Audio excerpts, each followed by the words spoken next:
예, 오늘 시간에는 대방광불 화엄경 네 번째 강의를 하도록 하겠습니다. 여러분들 여기 한번 주목해 주시기 바랍니다. 이 부분인데요. 함께 읽어보도록 하겠습니다. 시작. 제1회 육품 중 다섯 번째 보리도량 보현보살설 화장세계품. 그래서 여러분들 부처님이 첫 번째 법회를 갖다가 보리도량이라고 하는 보드가야에서 하셨는데요. 그때 부처님께서 방광을 하셨던 그 빛을 보현보살께서 인간들의 언어로 판독을 해내서 남긴 것이 6품이 있는데 그 중에서 5번째가 화장세계품입니다. 여러분들 우리가 지금 이 사는 세계는요, 화장세계 가운데 있는 사바세계예요. 아셨죠? 예, 우리가 지금 여기 있는, 우리가 살고 있는 곳이 사바세계라고 하지만은 사바세계는 어디에 있느냐? 화장세계 안에 들어있다 그랬단 말이죠. 그러니까는 여러분들이 여기 계신 스님들께서 혹시나 이제 사찰에 가가지고 화엄경을 배웠다고 이제 더 아는 척 하시려면은요, 여러분들 축원할 때 사바세계 남선부주 동양 대한민국 그러고 이제 축원을 하셨잖아요. 그 여러분들 화장세계 사바세계 이렇게 해가면서 이제 해도 그 틀리지 않았다라고 하는 것이죠. 왜? 여기에 한번 보십시오. 읽어보겠습니다. 시작. 비로자나 부처님께서 무량한 세월 꽃을 피우는 과정과 같이 성불을 열매라면은 십신부터 묘각까지의 과정은 꽃을 피우는 것처럼 비로자나 부처님의 깨달음으로 드러난 세계를 화장세계라 부르는 이유의 핵심은 보살수행은 꽃이라는 공식에 있다 그랬단 말이죠. 여러분들 비로자나 부처님께서 무량한 세월 동안 꽃을 피우는 과정과 같이, 여러분 비로자나 부처님께서 성불하기 이전에는요, 이 세계가 혼탁해 보였거든요. 혼탁해 보였단 말이죠. 그렇기 때문에 이 세계를 온통 한 송이의 꽃으로 아름답게 피우겠노라 라고 하는 그런 생각이 있으셨어요. 그래가지고 성불이라고 하는 부처가 되는 그 순간을 갖다가 열매가 딱 맺혔을 때라면은 처음 믿음을 내서 십신에서부터 묘각 부처의 깨달음을 얻는 그 시점까지의 과정은 꽃을 피우는 것처럼, 꽃을 피우는 그런 과정처럼 비로자나 부처님의 깨달음으로 드러난 세계를 화장세계라 부른다 그랬어요. 여러분들 화장세계라고 하는 이름은 화 하는 것은 꽃화자, 장 드러난 게 아니라 감추어져 있다. 드러난 게 아니고 감추어져 있다. 그 얘기는 뭐냐? 여러분들 우리가 모습은 남한테 지금 이 보이는 모습이지만은 속성, 본성, 내 근본은 감춰져 있잖아요. 그죠? 이 안에 아름다운 꽃이 있으면 얼마나 좋겠습니까? 그죠? 그렇듯이 우리가 지금 사는 이 사회와 이 세계에 여러분도 혼탁한 것만 보고 부조리한 것만 생각하고 추한 모습만 보고 자극적인 것만 보고서 혐오스럽게 생각을 했다면은 여러분들은 잘못 보신 겁니다. 이 세계의 본성과 속성과 근본과 본질은요, 한 송이 꽃입니다.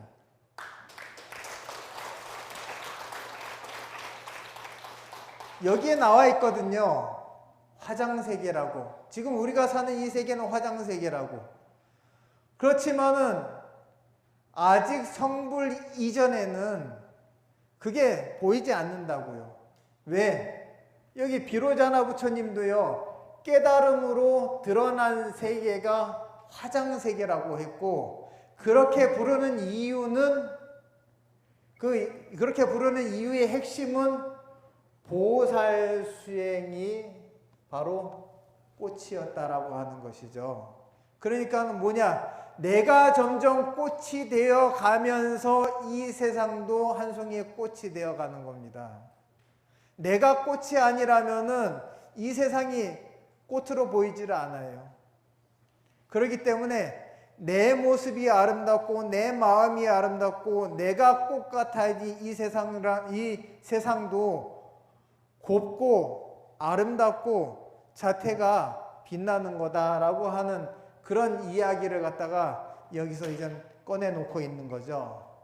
여기 더 읽어 나가겠습니다. 시작. 화장세계에는 11개의 향수회가 있고 그중 가장 가운데에 있는 무변 묘화광 향수회에 20층의 연화대가 있고 13층이 사바이다. 그랬단 말이죠. 여러분들, 우리가 지금 사는 이 세계가 사바세계다 이 말이죠.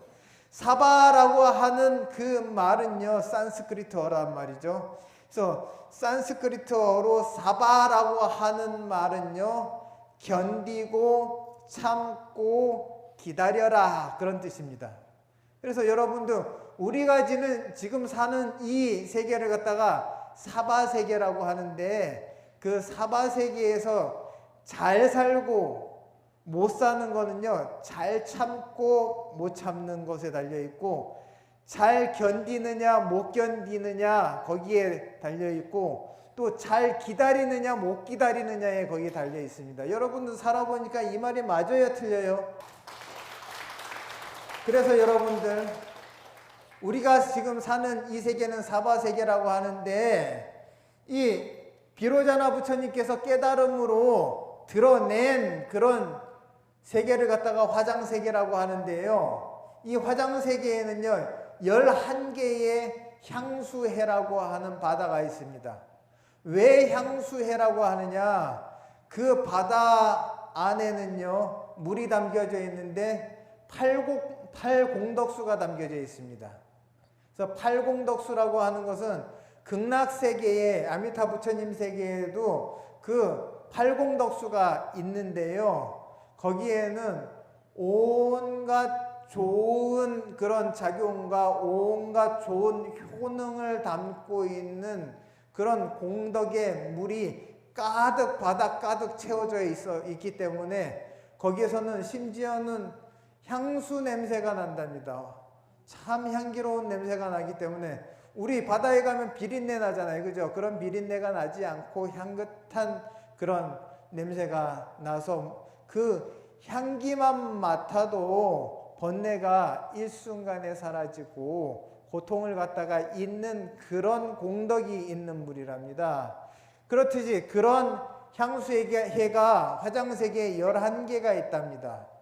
그런데 그 중에 가장 가운데, 동서남북 중에서 가장 가운데에 있는 향수의 이름이 무변 묘화광 향수해라고 하는 그 향수해가 있는데, 그 향수해에는요 연화대가 있습니다.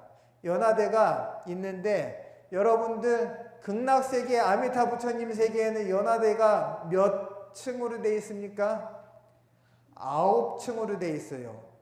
하품 하생, 하품 중생, 하품 상생. 그래서 하품 연화대 이 3층이 있고요, 중품 하생, 중품 중생, 중품 상생 해가지고 이젠 중품에 3층이 있고요, 상품 하생, 상품 중생, 상품 상생까지 총 합쳐서 9개의 층이 있는데 이 화장세계에 우리가 있는 화장세계에 11개의 향수회 가운데서 우리 세계에 해당되는 무변묘화강 향수회에는요 연화대가 20층이랍니다.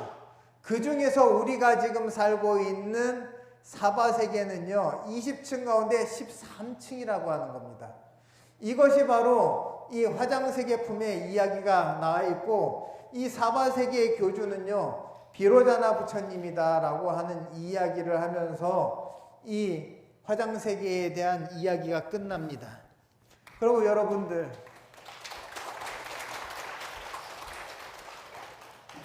다시 여기를 한번 봐주시기 바랍니다. 함께 읽어보시도록 하죠. 시작. 제1회 육품 중 6번째 보리도량 보현보살설 비로자나품 이렇게 되어 있습니다. 여러분들 세주묘엄 열애상 보현산매 세계성 화장세계 노사바나품이라고도 하고 비로자나품이라고도 합니다. 그래서 여러분들 비로자나품이라고 이렇게 했는데 이젠 1회설법 6품의 이젠 마지막 품에 해당되는 거예요. 그래서 여러분 같이 읽어보도록 하죠. 시작. 과거 무량겁 승음세계 일체공덕산 수미승운 부처님 출현 당시 승음세계의 태자 대위광이 모든 삼매 다라니 반야바라밀 대자 대비 대희 대사 대원 신통 변제를 부처님의 가르침대로 얻어 미래세의 성불이 확정되었다고 수기를 받고 대위광 동자가 되었다. 이렇게 되어 있습니다. 여러분들 이 비로자나품은요 화장세계를 먼저 이야기하고 세계를 먼저 얘기하고 그 세계의 주인을 갖다가 이제 얘기를 이제 하게 되죠. 사바세계의 교주, 사바교주는 비로자나 부처님이다. 그래서 비로자나 부처님이 과거에 무량하다라고 하는 거 헤아릴 수 없는 오랜 겁 전에 승음세계라고 하는 그런 세계가 있었는데 그런 세계에 일체공덕산 수미승운 부처님께서 출연을 하셨단 말이에요. 근데 그때 당시에 그 세계에 왕의 아들로서 태자가 있었는데 그 이름이 대위광 태자라고 하는 그런 태자가 있었다 하는데 이 대위광 태자가요 모든 삼매를 얻고 다란이를 얻고 반야바라밀과 대자 대비 대이 대사 대원 여러분들 여기 대자 대비 대이 대사 이거는요 사무량심입니다. 공덕이 무량하고 그리고 이 모든 것이 일체 중생에게 미치는 그런 좋은 영향이 무량하기 때문에 사무량심이라고 합니다. 그래서 대원이라고 하는 것은 큰 바램 그리고 신통과 변제는 설법을 잘하는 재주 그거를 갖다가 부처님의 가르침대로 얻어가지고 결국에는 너는 앞으로 미래세에 반드시 부처가 된다라고 하는 확정을 받게 되는데요. 그것이 바로 수기입니다. 수기를 줬다라고 하는 것은 너는 미래에 부처가 확실시 되었다라고 하는 그런 내용을 그런 말을 갖다 수기라고 합니다. 그래서 대위광 동자가 되었다라고 하는데 여러분 문수동자 알죠? 보현동자 알죠? 근데 문수동자 보현동자는요 이제 표현하기로는 어리게 표현해서 머리를 갖다가 이렇게 딴 모습을 갖다가 이렇게 묘사를 하지만은요 그거는요 그 문수보살의 어렸을 때 모습을 이야기하는 것이 아니라 마음을 그린 겁니다. 문수보살의 이 내면 세계는 동잡처럼 물들지 않고 순진하고 무구하고 번뇌가 사라진 모습을 이 안에 감춰져 있는 그 모습을 꺼내 놓아서 그림을 그려놓은 것을 갖다 문수 동자 그러거든요. 그렇듯이 그렇게 번뇌가 사라지고 더러움이 전부 다 깨끗해진 상태에 도달해 가지고 대위강 동자가 됩니다. 그래서 대위강 동자가 되는데 여기 또 한번 계속 읽어 보겠습니다. 대위강 동자는 다음 부처님인 바라밀 선한 장엄 왕 부처님을 만나 연불산매와 지혜광명을 얻었고 1만 법문을 배우고 수기를 받는다. 사실 부처님 법문은요 8만 4천 법문이거든요. 그런데 1만 법문을 배웠다 그러면 8분의 1, 9분의 1 정도는 이제 지금 배운 거죠. 그래서 아직 성불은 멀었다라고 하는 거예요. 그러면 여러분들 부처님 8만 4천 법문 중에서 몇 개 외우셨습니까? 아직 멀었네. 여러분들 여기 계속 보도록 하죠. 그래서 대위강 동자는요 바라밀 선한 장엄 왕 부처님을 만나가지고요 연불산매를 갖다가 이제 배웠답니다. 그러고 지혜 광명을 얻었고요. 그 다음에 1만 법문을 배우고 너는 미래에 반드시 부처가 된다, 확신한다라고 하는 부처님 말씀을 듣게 됩니다. 그 다음에 여러분 또 여기 읽겠습니다. 세 번째 부처님을 만날 때는 부친이신 왕께서 돌아가시고 대위광 동자가 전륜성왕이 되었다. 대위광 전륜성왕은 최승공덕회 부처님을 만나 대복덕 보광명 삼매를 얻고 일체중생의 삼세복덕을 전부 알게 되었고 수기를 받는다. 그래서 이제 세 번째 부처님 만날 때는요 이 대위광 동자가 이제 태자에서 아버지가 돌아가셔가지고 본인이 이제 왕위를 물려받아가지고 전륜성왕이 됩니다. 전륜성왕은요 이 모든 세계를 다 통일한 왕입니다. 그래서 세계를 다 통일한 왕이 돼가지고 최승공덕회 부처님을 이제 만나게 되는데요. 대복덕 보광명 삼매를 얻고 일체 중생의 과거세, 현재세, 미래세 복덕을 갖다가 전부 다 알고 중생들에게 복과 공덕을 갖다가 짓게끔 그렇게 할 수 있는 능력을 가지고 그 다음에 부처님으로부터 수기를 받게 됩니다. 벌써 수기 3번 받았죠. 또 이젠 갑니다. 네 번째 부처님은 대위강 전륜성왕이 생을 마치고 천상에 태어났는데 이구복덕당 대천왕이 되었다. 명칭 보문 연화 안당 부처님을 만나 가르침을 받아 보문 환희장 삼매를 얻어 일체법의 실상을 다 알게 된 후에 다음 생에 성불하여 비로자나 불이 되었다. 이렇게 되어 있습니다. 그래서 여러분들 네 번째 부처님을 만났을 때는 이미 그 대위강 전륜성왕인 왕은 그 생을 마치고 이제 천상에 태어나게 됐는데요. 천상에 태어났는데 그냥 천상이 아니라 대천왕이 됩니다. 대천왕이 돼요. 그래서 그냥 천왕이 아니고 대천왕이라고 하면은 가장 높은 하늘의 천왕입니다. 그래서 이구복덕당 대천왕이 돼가지고 명칭보문 연화안당 부처님을 갖다 천상에서 만나가지고 천상에도 부처님이 있다라고 하는 것이죠. 만나가지고 보문 환희장 삼매를 얻어서 일체법의 실상, 일체법이라고 하는 존재하는 모든 것들의 참다운 모습을 갖다가 다 알고 난 후에 이제 그 다음 생에 성불을 하게 되는데 그게 바로 비로자나 부처님이다 라고 하는 이야기를 하면서 이 비로자나 부처님에 관련된 모든 이 법문이 과거사 그리고 인연사를 갖다가 6품에 나눠서 이제 이야기를 갖다가 하게 됩니다.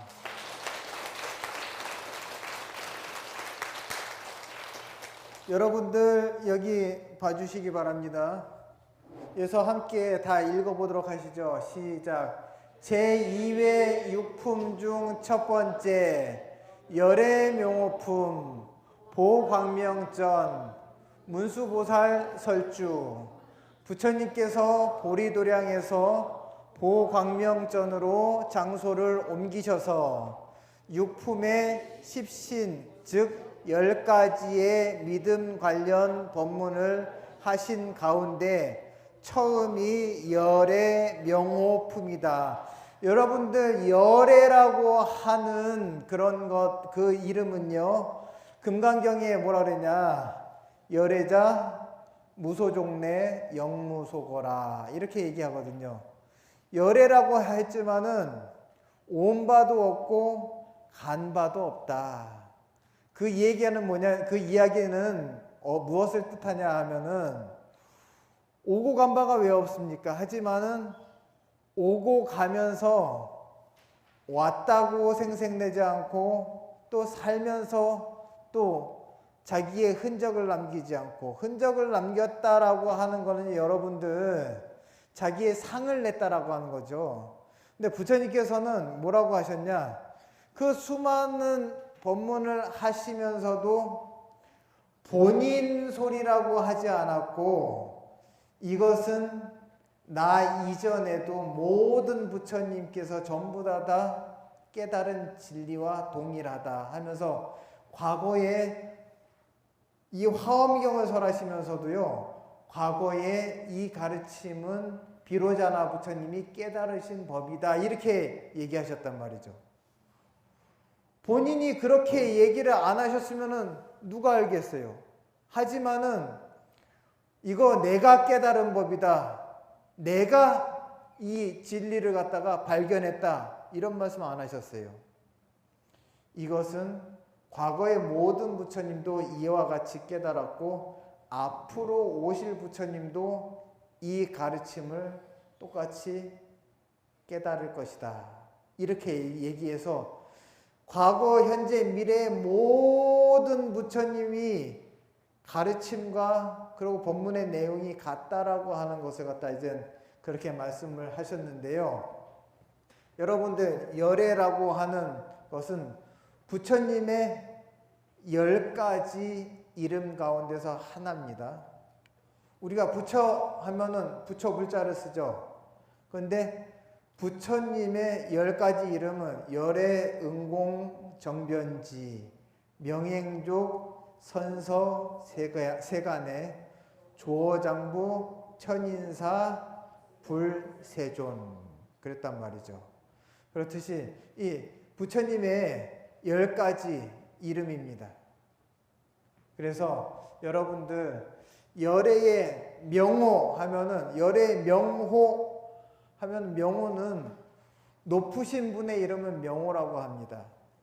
그래서 불보살님 또는 신중님들은 이름이 뭐야 이렇게 하지 않고 명호가 어떻게 돼 이렇게 얘기하겠죠.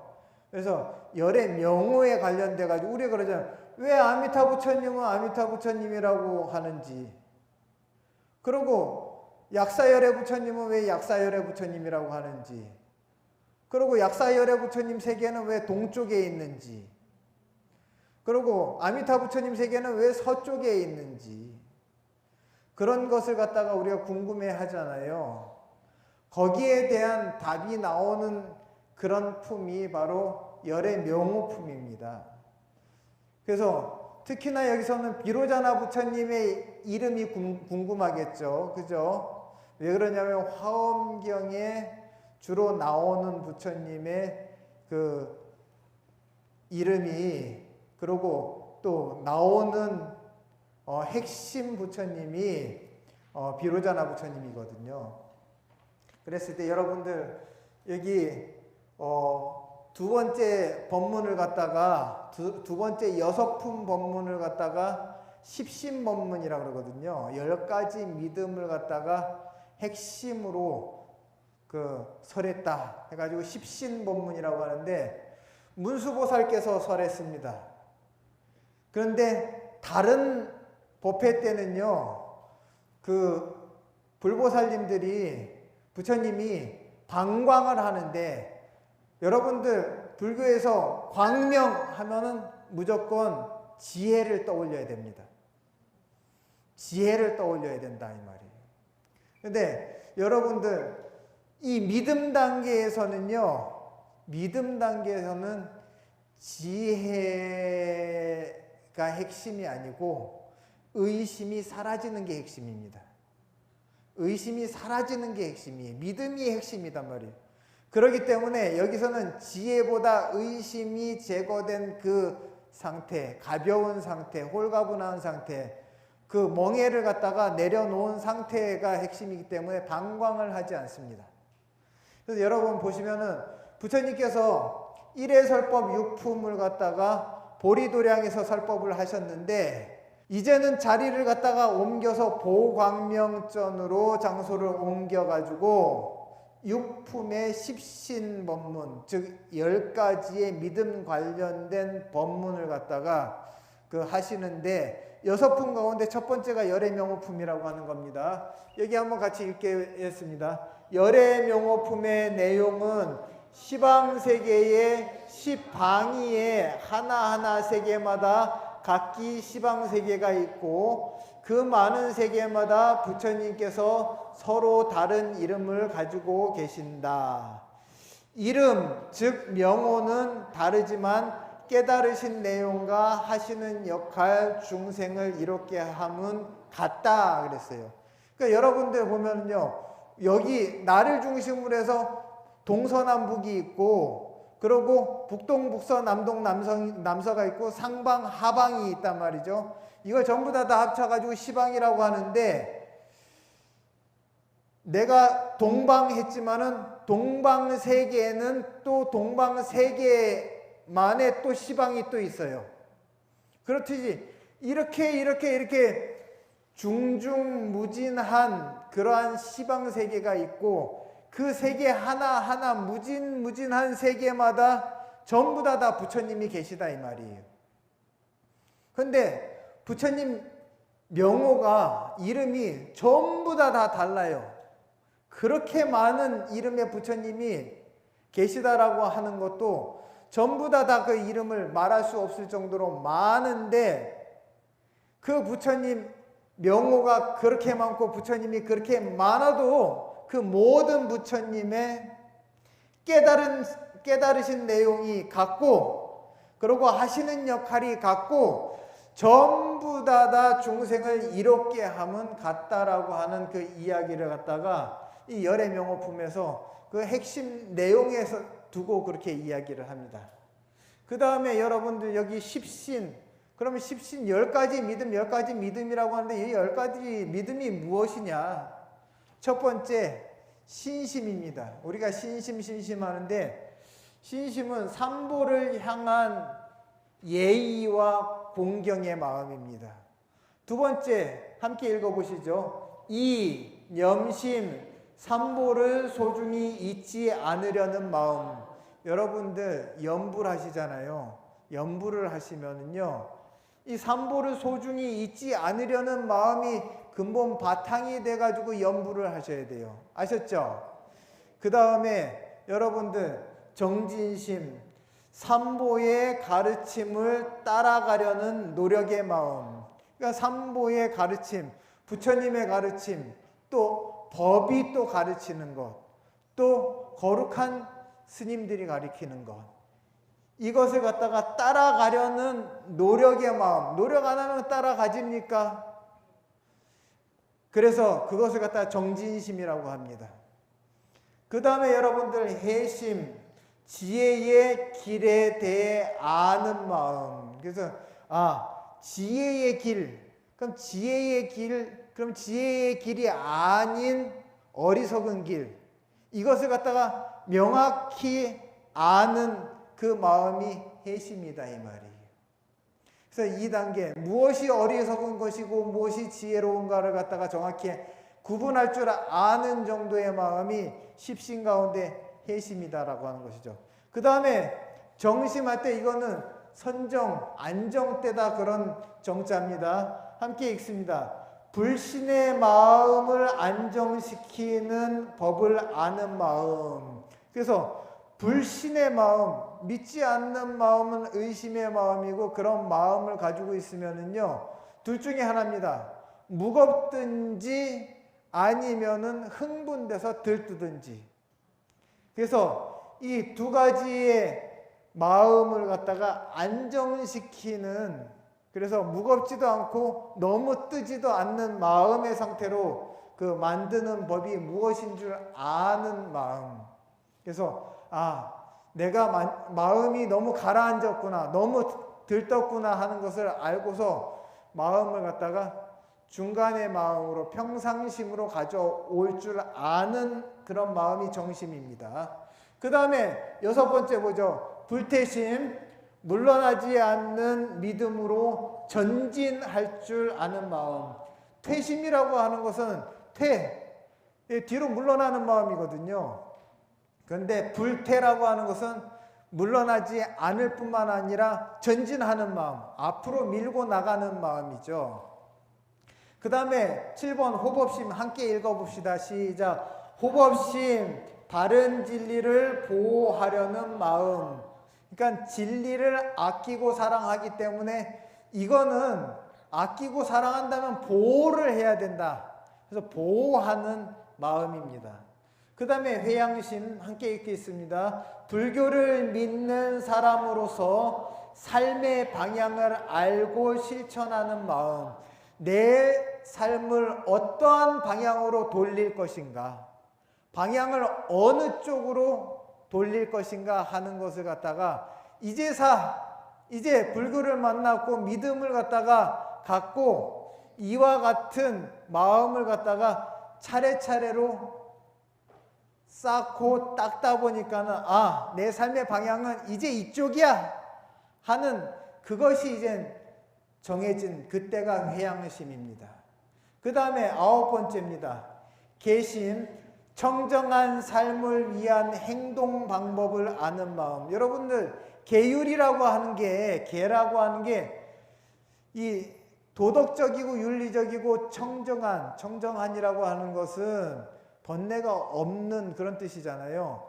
그래서 번뇌가 없다라고 하는 것, 첫 번째 탐욕이 없고, 두 번째 썩냄이 없고, 세 번째 어리석음이 없는 그런 마음인데, 그 마음을 행동에 옮겼을 때 그것을 갖다가 계라고 합니다. 청정하기 때문에. 그래서 그 행동 방법을 아는 마음, 그러니까 이 행동은 이거는 도덕과 윤리에 어긋나 청정하지 않아 하는 것을 알고서 어떤 것을 실천해야 되고 어떤 것을 실천하지 말아야 되는지 그것을 갖다가 아는 마음이 계심입니다. 그 다음에 읽습니다. 원심, 불교를 믿는 사람으로서 무엇을 발언해야 하는지 아는 마음, 그것이 원심입니다. 그러니까 원이라고 하는 것은 바램이거든요. 그럼 무엇을 바램을 해야 되는지, 어떤 바램을 가져야 되는지를 갖다가 아는 것.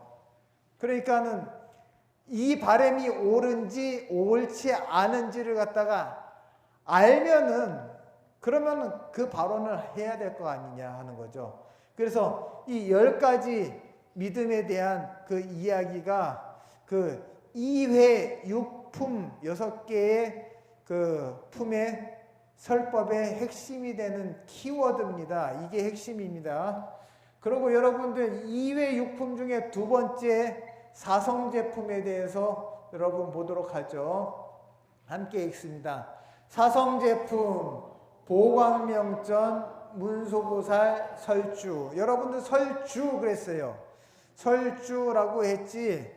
이 법문을 갖다가 문수보살이 설하는데 그러니까는 주 역할을 했지. 그래서 여기서 여러분들 강원에 보면요, 강주 스님, 이분은요, 부처님 법을 갖다가 대신 전달해주는 역할을 하는 분이에요.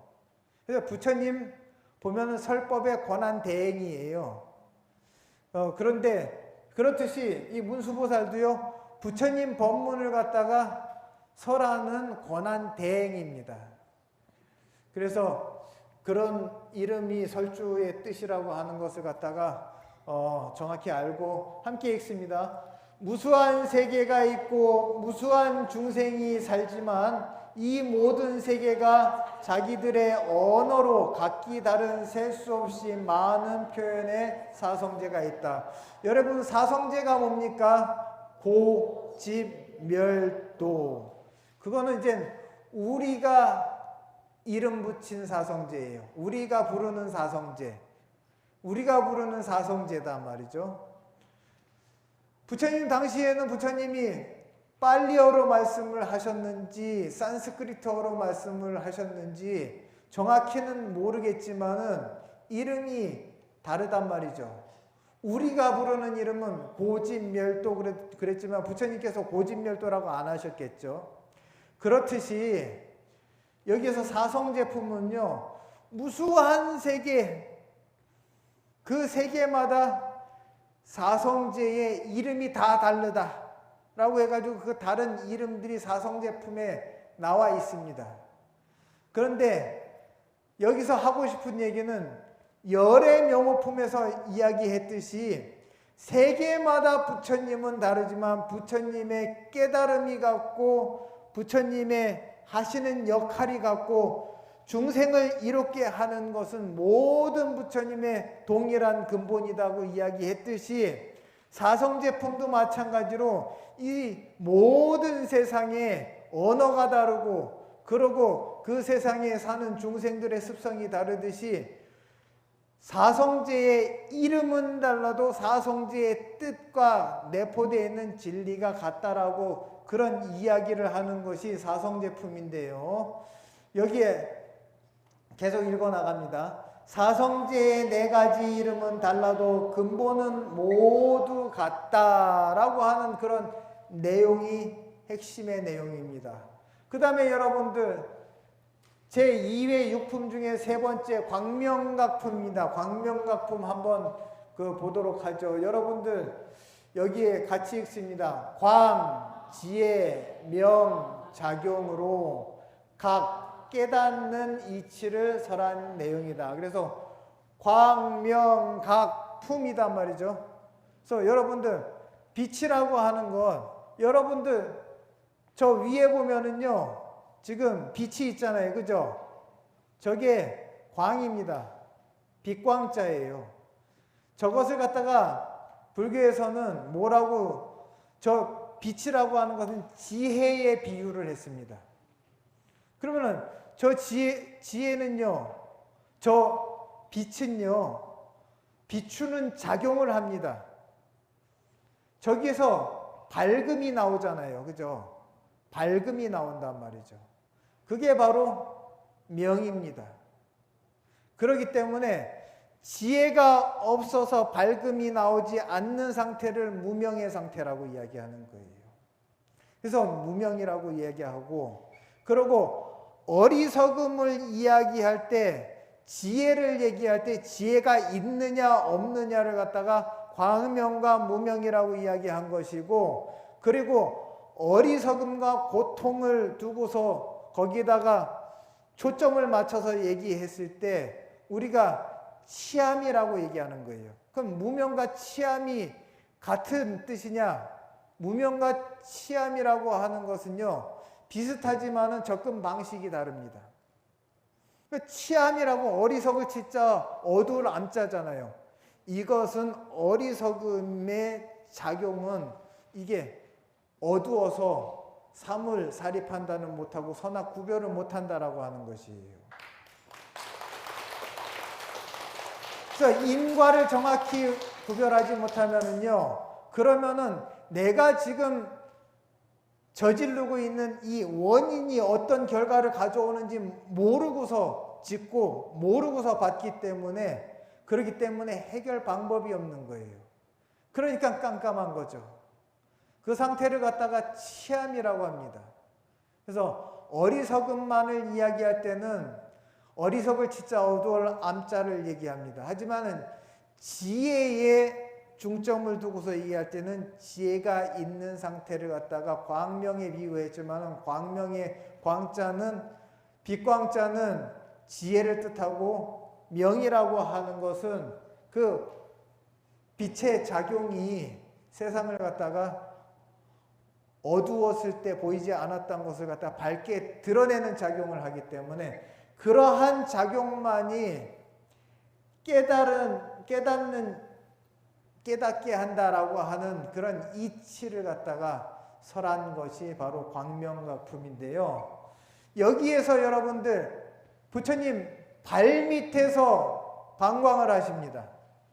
여러분들 30 이상 80종호 보면요, 부처님 발바닥에 보면은요, 거기에 바퀴가 이렇게 새겨져 있어요. 그걸 갖고 그 종륜이라고 얘기합니다. 발족자, 바퀴륜자, 종륜이라고 얘기하는데 거기에서 그 빛이 쏟아져 나오는데요. 여러분들 일품에 보면은요, 열의 현상품에서 부처님께서 빛이 치아에서 나오고, 그리고 이 오코에서 이제 나와가지고요, 오코에서 나온 그 빛이 부처님 양미간에서 나와가지고 발밑으로 들어가거든요. 발밑으로 들어가는데, 그 발밑으로 들어간 또 광명이 이제는 또 뿜어져 나옵니다.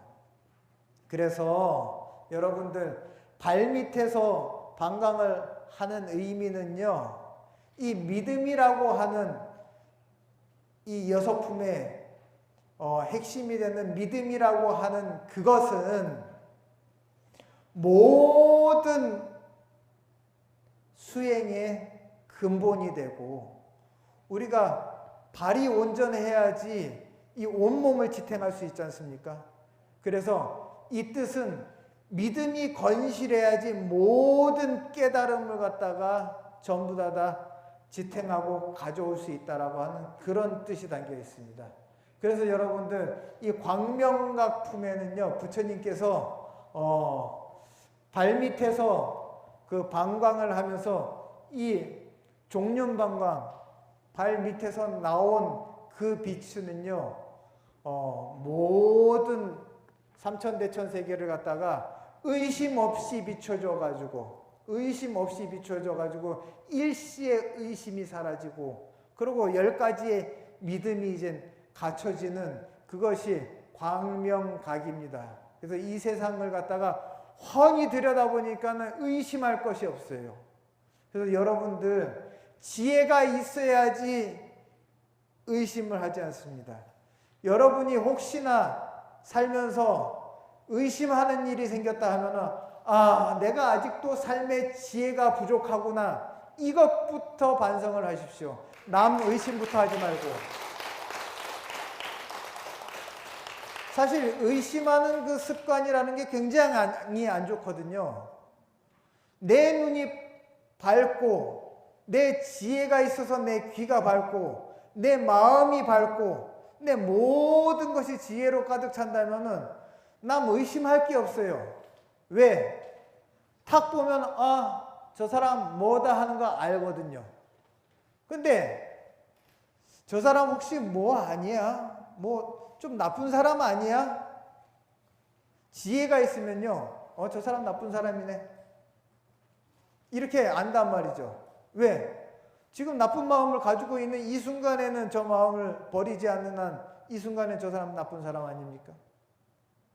근데 또 자세히 들여다보니 저 사람은 근본이 선한 사람이기 때문에 저 사람에 대해 잘 이야기하면은 저 사람은 다시 선한 마음으로 돌아오고, 그리고 선한 삶을 살 거야 라고 하는 것도 지혜가 있어야지만이 그걸 알 수 있는 거거든요. 그렇기 때문에 의심이 있다라고 하는 것, 내가 의심이 많아. 누가 그러대요?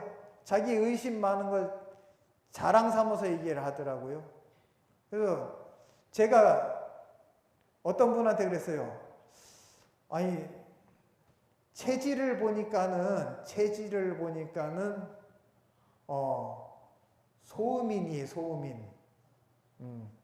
근데 여러분들, 소음인은요, 이 소화기관이 굉장히 불량해요.